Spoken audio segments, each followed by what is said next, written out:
The trick in seduction, of male or female seduction, is when you're not there, the other person is thinking about you. That is when you've succeeded. That is the game that you're trying to play. Because when you're there, they're seeing you and things are going on, they're thinking about you. But when you're absent and they're thinking about you, then you've gotten under their skin. If you're not there and they're not thinking about you, then your seduction isn't working, right? So the whole point is to create a fantasy in which they're going, One of the things I talk about is creating mixed signals. Like people seem to be good, but they also show a little bit of an evil sign.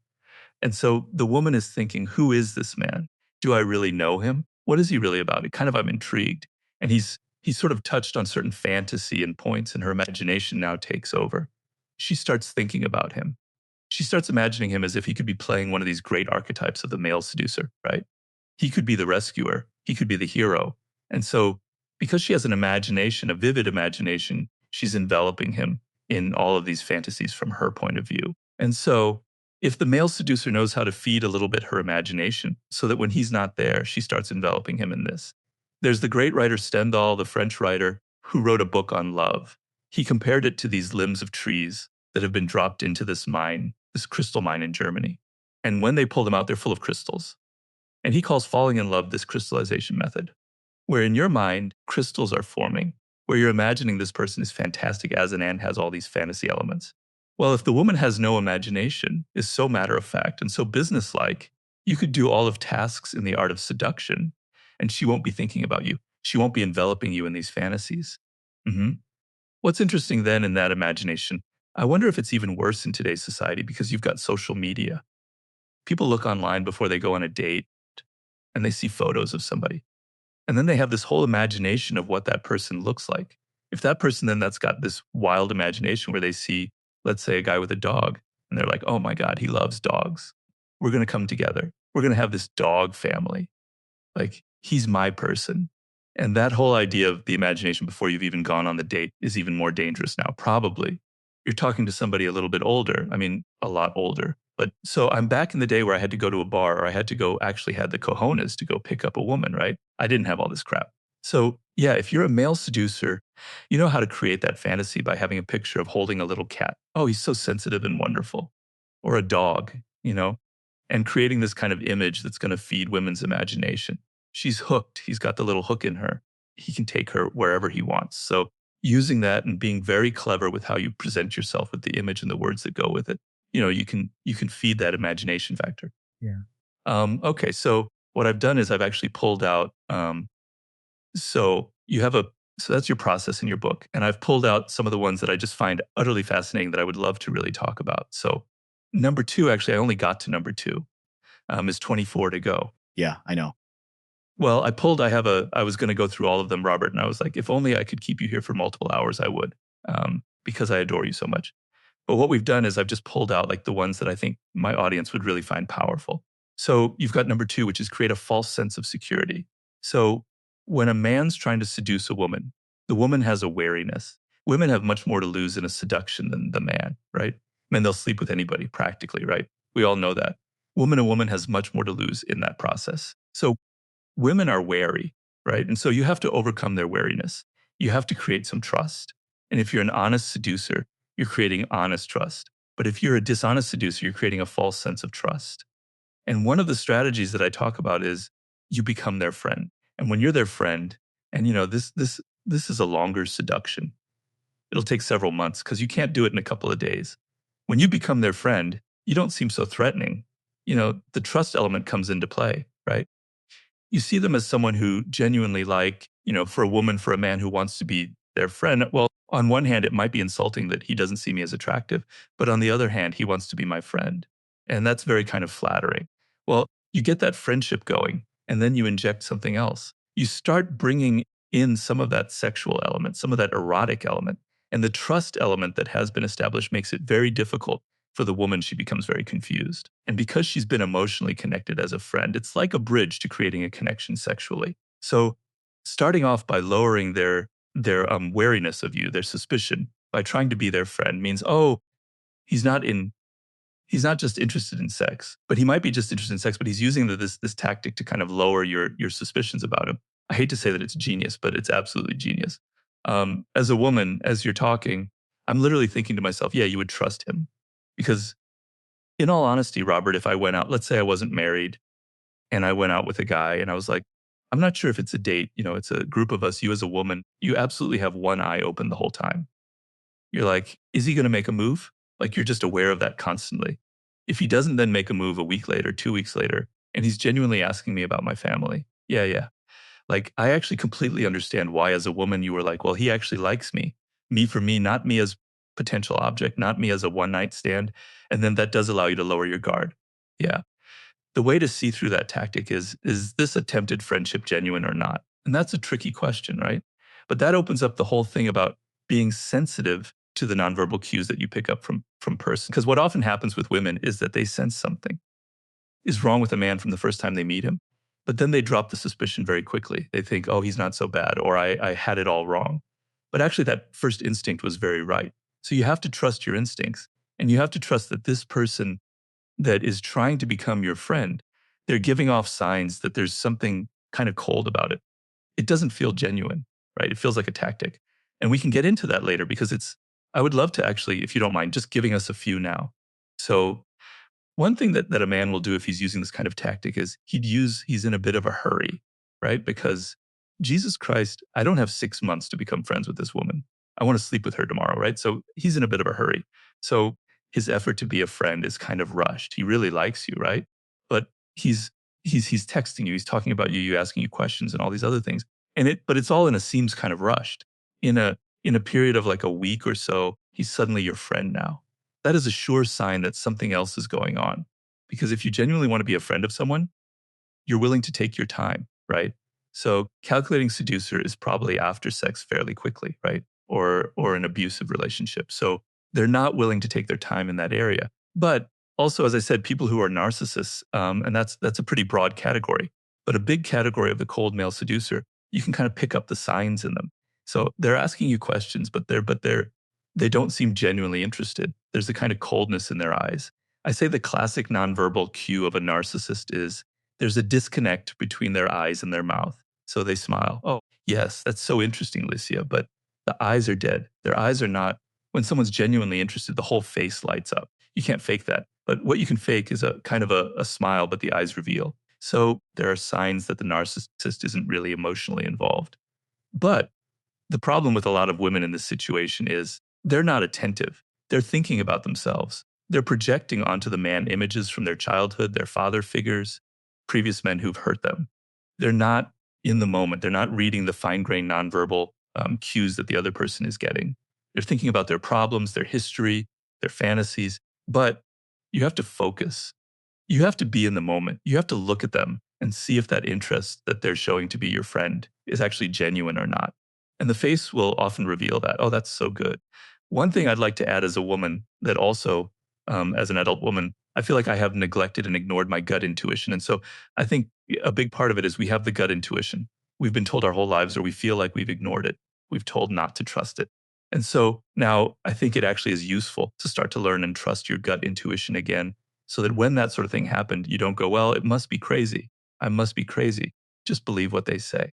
You actually listen to it. And you're like, what is it that my body or my mind is trying to tell me? And if it's, I don't trust this person, then the next question is why? And I love you being able to give that tactic of look at their eyes and look at their mouth. And if this feels like there's something out of alignment, notice it and trust it. I think that's really powerful. Well, in the past, before the internet, before when people were more social and women were a little bit warier than they are now about men, right? Because becoming pregnant outside of marriage was a huge deal. They had that instinct that was very, very strong. A woman could pick up the signals of a cold seducer pretty quickly. But that skill has been degraded in the modern era, right? And so when you're spending so much of your time on your phone and you're judging people, they're the virtual thing. You're losing the sense of how to look at somebody in the moment and feel. And it's not just this thing I told you about the eyes. Some of it I can't even communicate in words. It's that gut feeling that something isn't right about this person. Something is disconnected. I can't say exactly what it is, but it's giving me a feeling that he is not who he is pretends to be. There's a fine line between that and paranoia, where you're doing that to every man. Because if you become like that, then you can never have a good relationship. You can never let down your guard so that you can go too far with that.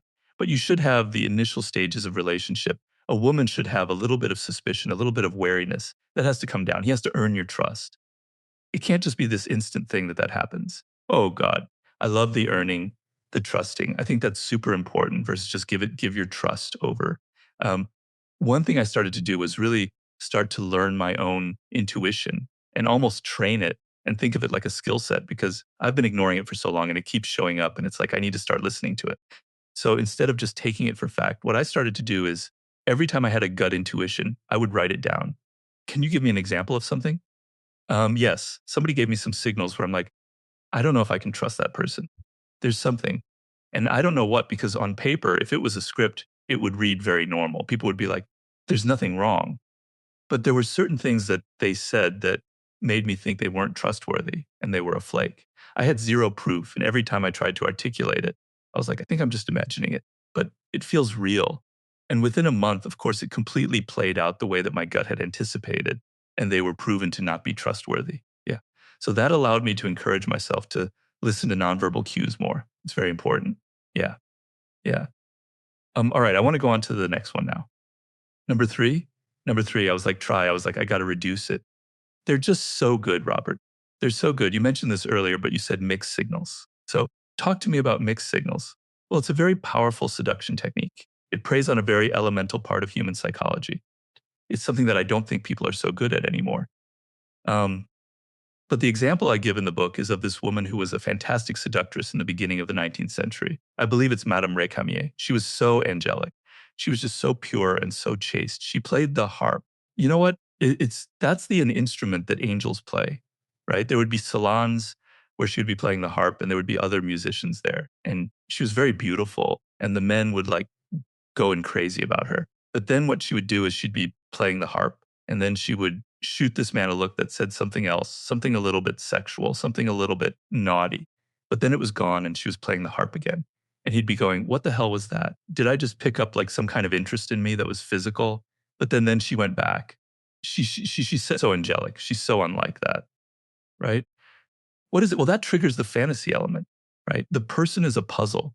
And the problem today, and people are so obvious, they're so goddamn obvious. They're on the internet. They're saying, here's what I have for breakfast. Here's what I love.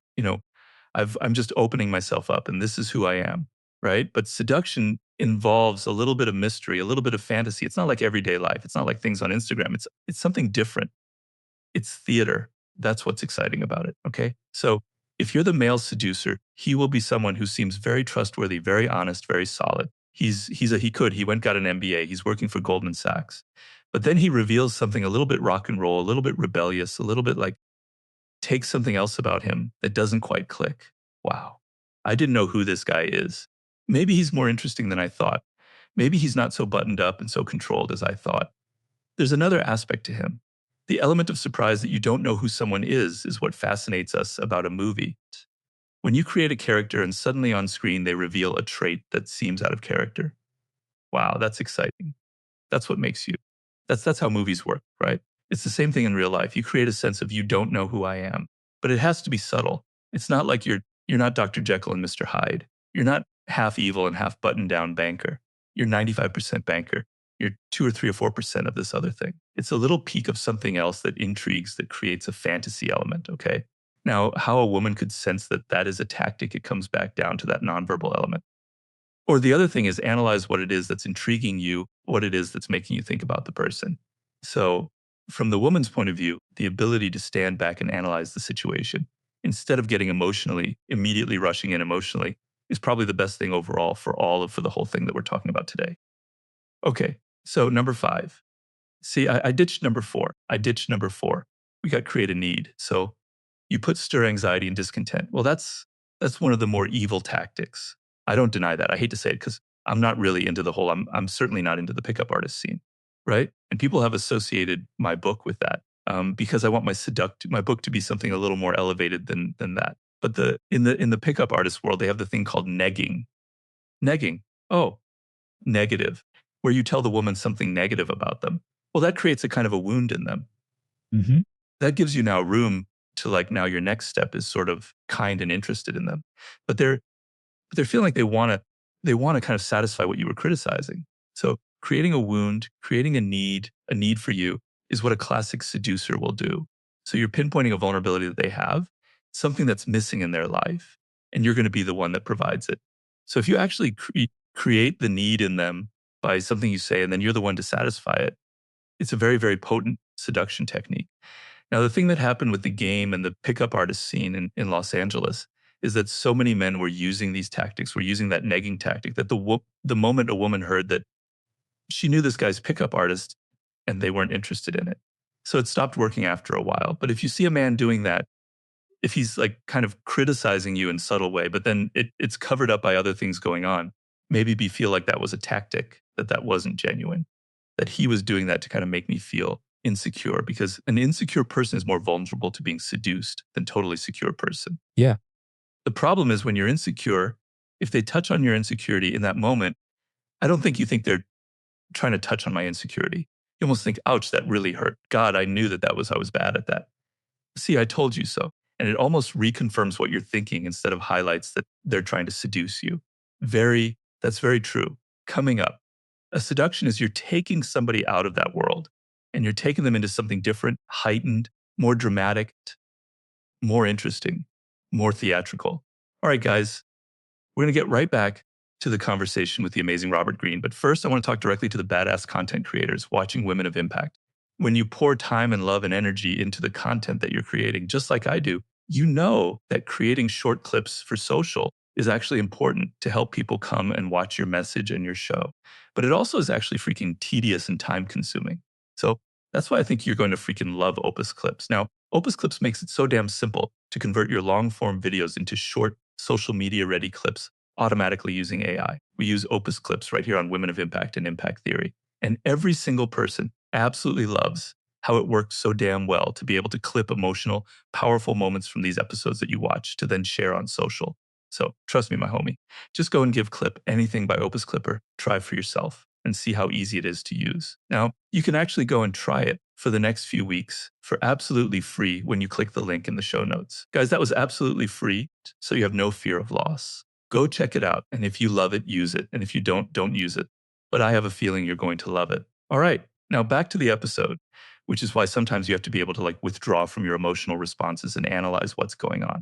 Now, I talk about this in all of my books.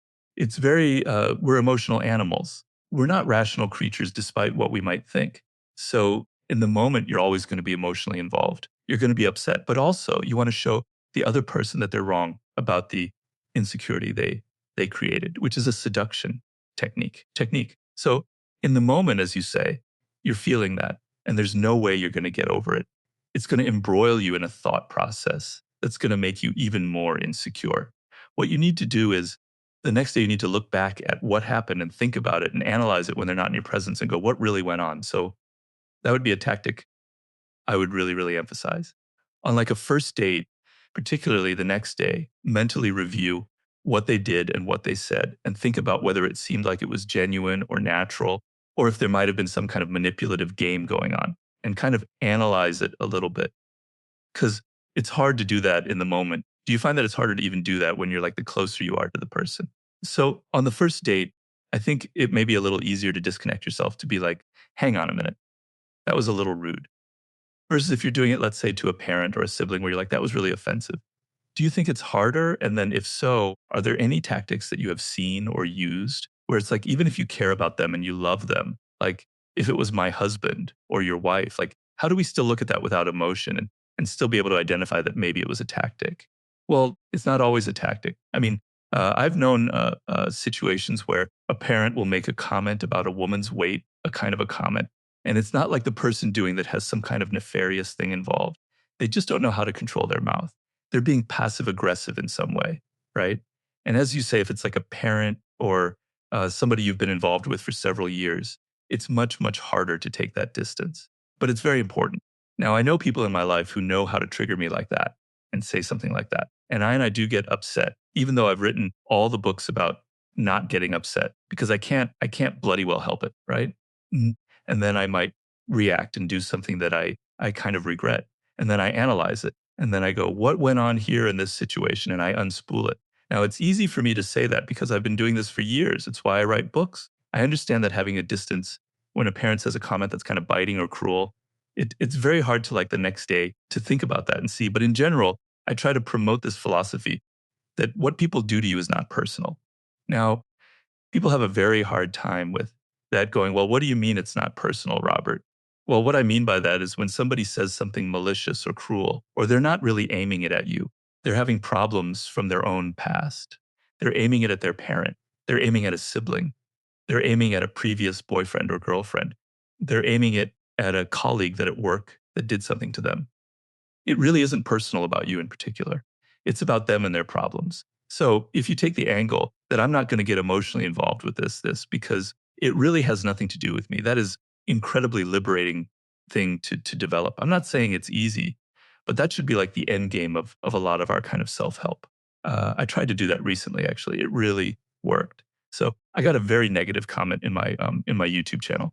Oh dear. What do you mean you read your YouTube comments? Yeah, I do. I read my guys at home. I read your comments. I really do because here's the thing. But they're cruel. They're mean. They're awful. Actually, not in my community. They're amazing. On YouTube, yeah, it's kind of like the wild, wild west like that. Okay. Okay. Like, because this community is women who actually want to do better. Like we all really support. I'm not to say we don't have those negative Nancys, but we've got this community where everyone wants to uplift each other. Now, every so often though, I do get a negative comment. And so it's usually when a video goes viral, unfortunately. But I got this negative comment and it was so rude. It was so dismissive. It was so insulting. And I just paused. First of all, I thought, what has happened to that person in their life? They don't know me. So what has happened where they've had such a visceral negative emotion towards me? I went back to what happened in their past. What was it that I've done that potentially triggered them to make them think of their past? And then instead of fighting, like I definitely got a strong backbone. I just met them with grace. And I said, if you just took that minute that you just wrote this negative comment and told someone in your life how much you love them, how good they're doing, could you imagine what kind of world we would live in? And so that's kind of my new approach to that. It's not personal. Treat them with grace. And then the final thing is, I don't think men get this as much as women. But the second is a woman, you get emotional. All of a sudden, you get dismissed. Yeah. If you have an emotional response to something, even if it's a rightful emotional response to a negative comment, if you get your back up, it's just you're seen as like now defensive, AOM. And so that was like kind of my new strategy of just being, I think it's very smart. It's very smart. I'm going to go to your next point now. All right. You somewhat covered this on number 9, which is keep them in suspense when you don't have any idea what's coming next. So seduction is like a story that you're telling, right? So when you interest us about a story is, I don't know what's going to happen next. Therefore, I've got to turn the page. I'm watching this movie. I don't know what's going to happen to this character. All right. I'm going to keep watching it, right? So a seduction operates on that same dynamic. The person doesn't know where you're going to take them on the next date. They don't know maybe how you're going to appear, what you're going to wear, what you're going to. But the surprises are positive. They're interesting. They're exciting. There's gifts involved. There's places you're taking them to. But it's not predictable. It's unfamiliar. It's theater. Because let's face it, for most of us, our day-to-day lives are rather banal and rather boring. I could say that my life is very boring. I just sit in my office writing all day, right? But for us also in this world, for men in the 18th century, they were going on ships. They were crossing the ocean. They were killing people with swords. They were battling. They're going off to war. It was adventure. It was excitement. Now they're sitting in cubicles and they're typing all day. It's leading these boring, banal lives. Everything is familiar. Everything is predictable. A seduction is you're taking somebody out of that world and you're taking them into something different, heightened, more dramatic, more interesting, more theatrical. Okay. So that means you're creating surprises. And so when I'm telling men how to seduce, I say that you have to kind of create these little moments where the woman is caught off guard. She doesn't know where you're taking them, what the next step is. There could be sometimes slightly negative things where it might be, that wasn't good. And then you immediately catch it up with something good. You kind of roller coaster ride, very calculated. And is that slightly off guard then? Because you said sometimes a little bad, sometimes good. Is that part of it as well? Because if it was always good, would it not be as effective? Yeah, exactly. So, I mean, it's the classic coquette strategy where you're kind of going hot and cold, hot and cold, hot and cold. Maybe the hot is 70% and the cold is 30%. But when you're cold, they're like, oh God, what's wrong? Did I do something wrong? Because the first thing that you do is, what did I do that was wrong that made them kind of withdraw from me? Then the next moment, they're smiling, they're taking you somewhere else. Oh, relief. Oh, wow. Yeah. Okay, now that's how that you get involved on that kind of emotional roller coaster, and they kind of hook you that way. Because the whole game, besides getting the other person to think about you when you're not there, is to get them emotional about you. Even if they dislike you, that's okay because that can be overcome. What you cannot overcome is indifference. So getting them to be upset, which is the whole thing about that wound, getting them to be suspicious, angry, that gives you room to turn around and seduce them because they're emotional. They're getting emotional in your presence. That emotion in your presence can now be turned into something else. Ooh, that's so true. There's actually lyrics in a song that go, I'd rather you hate me than forget me. And it's a love song about a woman basically saying, I'm over you. And she's like, he says, I'd rather you actually hate me. So I always found that like super fascinating because it still means that you care. Whereas the indifference is like, you literally don't exist in their lives and they have zero feelings towards you. And then the other thing that you said that really hit me was with the hot and cold I was with before I met Tom. I had a very turbulent, toxic relationship with a guy for 4 years. And what I remember is on the good days, I would say, oh my God, thank God you stayed with him because then you wouldn't have. This is the moments that you love, Lisa. And then you go through the bad moments and then you get back to the good moment. And in the good moment, you're always like, oh, phew, okay, we're back here again. Thank God. The thing about that is, I don't know this person, so I don't know if this relationship is. You wonder, is it conscious or unconscious? It's both. We don't realize that things can be both so that people may not be totally aware that they're doing that.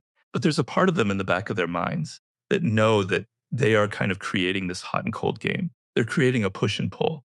So it's never completely natural or unconscious. There's an element where they kind of know that this is a very effective thing to use on the other person, 1,000%. And I think that I'm so glad that you said that because when I look back at that relationship, I realized I was just as manipulative, right? He would verbally abuse me. And so I used my sexuality, I used flirting, I used the seduction, some of the tools that we're talking about in order to make him less angry. But none of it was deliberate.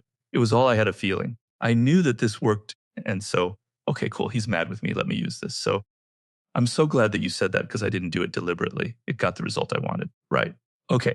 We're going to move on now to number 13, which is disarm through strategic weakness and vulnerability. A woman's going to be suspicious of a man because she will think that he's more powerful, he's more male, he's more masculine, he's more aggressive than I am, right? So she's a little bit afraid. Women could be a little bit afraid of men, and rightfully so. So a very nefarious tactic on the male side is to kind of make them feel like the woman is the one in power. The woman is the one who's in control, right? I'm under her claws. She's the one that's operating this. I'm actually kind of weak. I'm actually kind of vulnerable. Well, that makes it that that takes all the trust element. It goes, wow, yeah, I feel fine in this person. To feel like you're the one controlling the man, that he's like weak and he's the more emotional one, that he needs you more than you need him, is going to make all your suspicions, disappear. But it has to happen at the right moment. That's why this is in order. That's why this is number 13. If you did that at number 1 or 2, it's like, oh, this guy's kind of weak. Is that true? He's too nice. I don't know. I'm not interested in him. Yeah. But if he's been kind of leading you along and he seems like he's sort of in control and he's taking you through this kind of this theater, and he seems like you have maybe a little bit of fear about him. The whole thing is to reduce that fear. And at that moment, halfway through the seduction as we are, to show that you are the one who's weak and vulnerable, will have a very powerful emotional effect on the other person. Ooh, that was so strong. And specifically the older thing, that's fascinating because you're so right. I had dated guys before Tom where day one, they're bringing flowers, they're doing poetry. Now, what's interesting is when I was with my narcissistic ex, I was like, I just want a guy that's kind. And then I get a guy that's kind, and I'm like, well, he's a bit of a pushover. Yeah, right. Like, and so understanding, if you've said theater quite a few times in this interview, is one that really does hit me. It feels like there is a theater behind, like a theatrics behind this whole thing. Yeah, yeah. It's a trap for a man to, in seducing, to always try and be so nice. Because sometimes a woman doesn't want somebody who's so nice because it kind of signals weakness. And so, our sexes are different. Biology does play a role in things, and women may be afraid of, but they're also intrigued by the male, by the masculine element in a man, right? And if your first signal is poetry and flowers, I'm so sensitive, I do yoga, blah, blah, blah. The nice thing is kind of a trap. Although for some women, it could work if they've been in totally abusive relationships, right? And you sense that. I'm talking about a very cold seducer here. And you sense that. Well, being very kind and nice in the first few weeks will really have them eating out of your hand, right? Okay, so not everything is so cut and dry in the seduction world. You have to kind of tailor your strategies and tactics for the woman and her vulnerabilities. So the number one quality for a seducer, male or female, is authenticity, but to appear authentic, right? Yeah. So, if you are genuinely nice, then that can work. But if you are being nice because, you're insecure, then that won't work. Oh my God, that's so true. And the authenticity piece is super interesting, but it's very complex because we want you to be authentic, but we still want you to have a backbone. And I'm sure I'm going to get a lot of pushback for women that don't feel like this. Well, I want to very much caveat this is how I feel and how a lot of women I have spoken to have felt. I'm not making a general rule, but this is very true to me and my friends and people around me. As a woman, I want a man that is very kind, that hears me, that nurtures me, that takes care of me when I'm sick. But if someone's robbing my house, I want him to be a hardcore, and I want him to stand in front of me and take a bullet. And that is the truth. And so I think that's the problem these days where it's like we don't just say what is actually true. And so you don't, again, just speaking for myself, I don't want a guy who's just verbally abusive to me, treats me like crap, doesn't care about me, and still protects and still goes after the robber. I'd rather be alone than have that guy. And then somebody who is nice, kind, sweet, and then a robber comes and they look at me and they're like, okay, honey. Like, no, that doesn't drive with me either. So I think that we just need to be honest. And that's what I really do love about you and your work is that you're able to be that honest about the realities of human behavior. Well, thank you. I try. That's my question life. Yeah. All right. We're going to move on now to number 15, isolate the victim. And I've got a quote. Even the strongest can be made vulnerable if you isolate them from their nests and safety nets. Okay. So this is a manipulative tactic. There's no doubt about it. People have their own kind of context, their family, their friends, their workplace. And sometimes if you can isolate them from that context, they become much more vulnerable to you, right? They don't have any friends, they don't have any support anymore. So they only can rely on you. And it's something that is done over time, right? So if you confronting with a male seducer who is trying to turn you off from your friends, who is making it so that your best friend, oh, I don't think you should trust her. I think she's up to something, right? He's trying to do things like that. He's trying to alienate you from your family.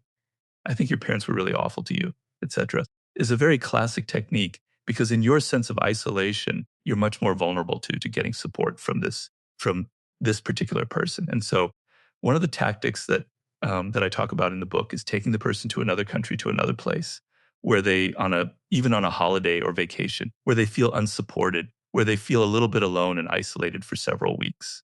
Kind of break down that element and make them want to turn to you for trust and support. So, if you feel that a man is trying to isolate you in the subtlest ways from your friends, from your family, from the place where you live, and is criticizing that and trying to make you feel like maybe I don't like these things, maybe that friend isn't really somebody I trust. This is somebody you should be very, very suspicious of. It's a terrible tactic. It's trying to isolate you socially from the things that support you. And you should be very, very suspicious and you should not give in to that.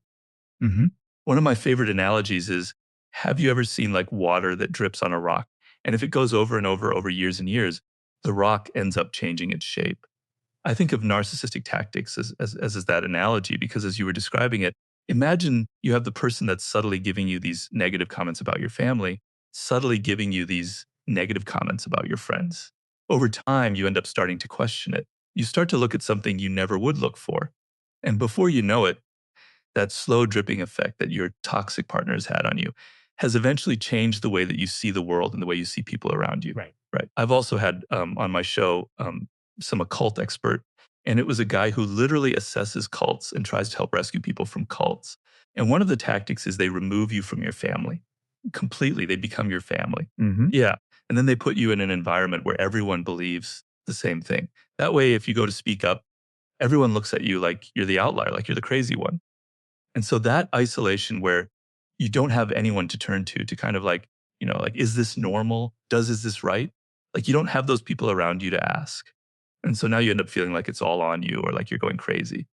And also, as you kind of alluded to, they kind of isolate you mentally, where they make you question your own values and your own ideas.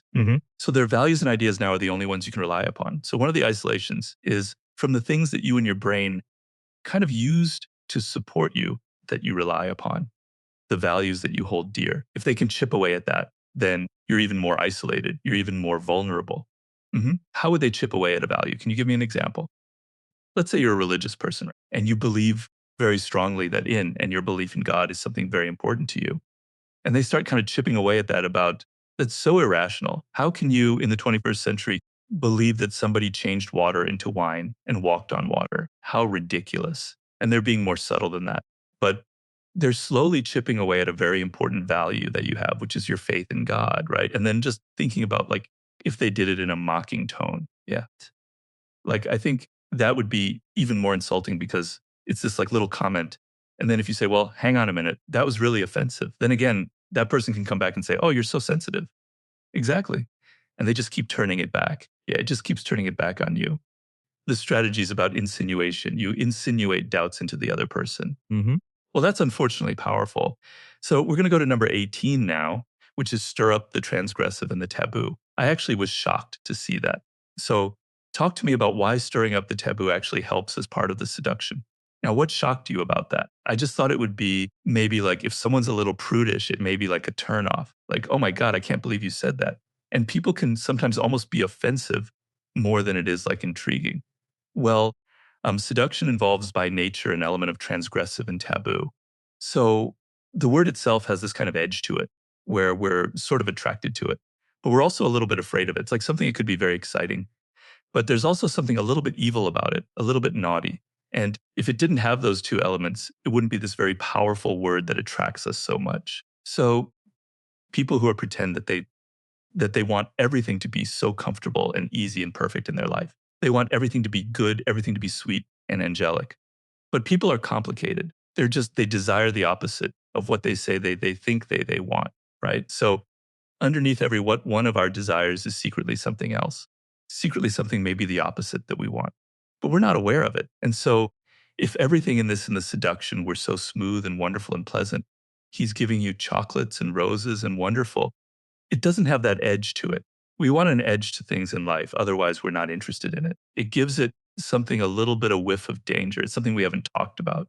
But seduction has to have an element of danger to it. It has to be like being involved with this person. It's not like my life is at stake, but something potentially bad could happen. Or there's an adventure involved that I'm not used to where I could lose something that I value. And that element of danger is actually a spice in our life. So my view of people today is that we're too tight. We're too like this. We're too political. We're too like holding on to things. We're like, I call it the new prudery in the art of seduction. This is the new prudery, is our political correctness, our everything has to be this way. I'm so moral and righteous. This is what's right and that's what's wrong. And secretly underneath it all, we actually yearn for the opposite because it's not natural for us to be so tight and wound up. The human being wants to loosen up. We want to laugh. We want to do the opposite of what's going on in society. We want things that are unconventional. We want things that are mysterious. We want things that are weird and strange. We don't want our lives to be so tight and controlled.